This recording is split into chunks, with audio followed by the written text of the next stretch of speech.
The Eastern Sierra News, brought to you by the T-Bar Social Club, June Lake's newest gathering place, offering June pie, New York-style pizza, and year-round entertainment with a warm, welcoming atmosphere.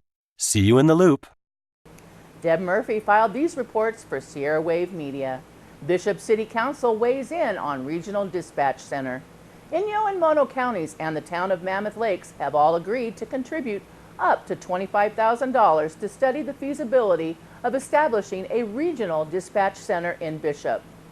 Bishop City Council added its name to that list at last week's meeting. While Bishop's population is the smallest of the participants, the city also has the largest number of calls, as well as a well-regarded dispatch center. The decision was a bit grudging as council members feared a change would negatively impact the quality of Bishop Police Department service. Bishop Police Chief Ted Steck explained the move would reduce personnel costs across the board, as well as increase the depth of service. Currently, Bishop's dispatch is a one-person-at-a-time operation. The change would require additional staffing from the participating entities and a larger site, a point brought up by both council members Chris Costello and Karen Schwartz. "We have a level of excellence we don't want to lose," Schwartz pointed out.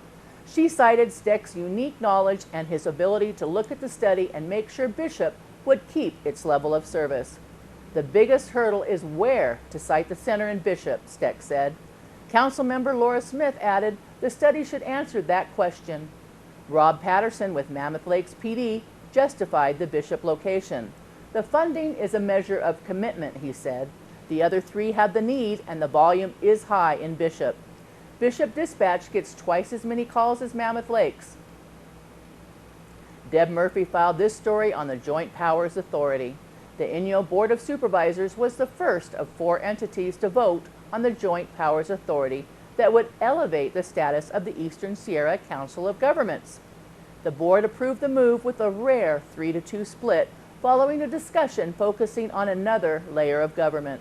The switch to an authority resulted from a $618,000 Sierra Nevada Conservancy grant funding of the Eastern Sierra Sustainable Recreation Project.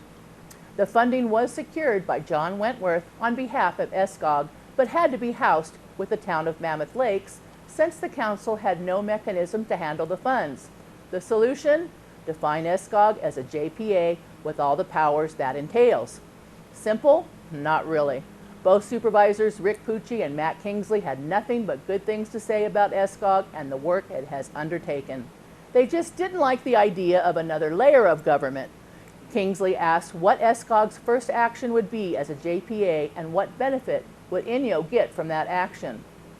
One of Inyo's reps on ESCOG, Jeff Griffiths, explained there were built-in safeguards for the 4 entities but couldn't say what the newly empowered ESCOG would do first.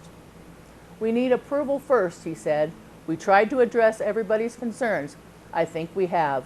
The other ESCOG representative, Dan Tothero, went one step further. "We need the right balance. There is funding not available to the separate entities." County Counsel Marshall Rudolph pointed out the safeguards. Specifically, ESCOG couldn't go forward without approval at least one member of each of the 4 entities. But the discussion went on. Supervisor Mark Tillemans broke the tie with Kingsley and Pucci voting no, Tothero and Griffiths voting yes. After a dramatic pause, Tillemans voted yes on the JPA. Well, George Esposito of Mammoth Lakes, California, accepted a plea deal from the Mono County District Attorney on 19 charges ranging from selling methamphetamines to minors and conducting sexual acts with minors. Under the agreement, Esposito will plead guilty to 12 felonies and 1 misdemeanor and serve 25 years in prison. Esposito was arrested last May by Mono County District Attorney investigators with the assistance of Mammoth Lakes Police Department. At that time, his bail was set at $500,000. The Bishop City Council held a special meeting to vote on an emergency ordinance to prevent no-fault evictions. Inyo County's Board of Supervisors also held a vote on a similar ordinance at its regularly scheduled meeting. These meetings were scheduled at airtime, and we will provide updates as Sierra Wave receives them. The Bishop ordinance applies to eviction notices on or after September 1st. Inyo's ordinance applies to tenancies where the tenant remains in possession and the eviction lawsuit has not been adjudicated on the date of the adoption.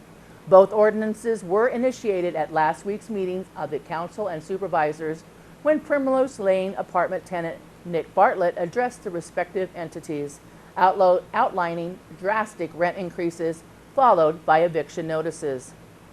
The Primrose residents saw their rents nearly double in September. Bartlett's one-bedroom unit went from $625 a month to $1150 a month. In mid-October, all the tenants received eviction notices indicating they had to be out by December 14th. As of last week, 42 people remained in their units, half children, as workers have begun renovations on the vacated units. The complex has been in disrepair for years. The recent passage of AB 1482, which goes into effect January 1st, 2020, may have doomed the residents. The bill limits the amount of rent increase to a maximum of 10%. Primrose's increases could be interpreted as a way to ratchet up the rents before the state law takes effect.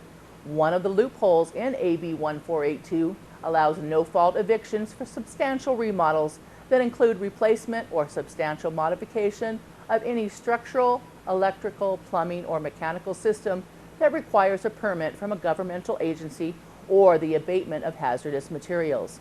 Maybe it was just a coincidence the owners of the property decided just now to work on a building plagued with issues for years.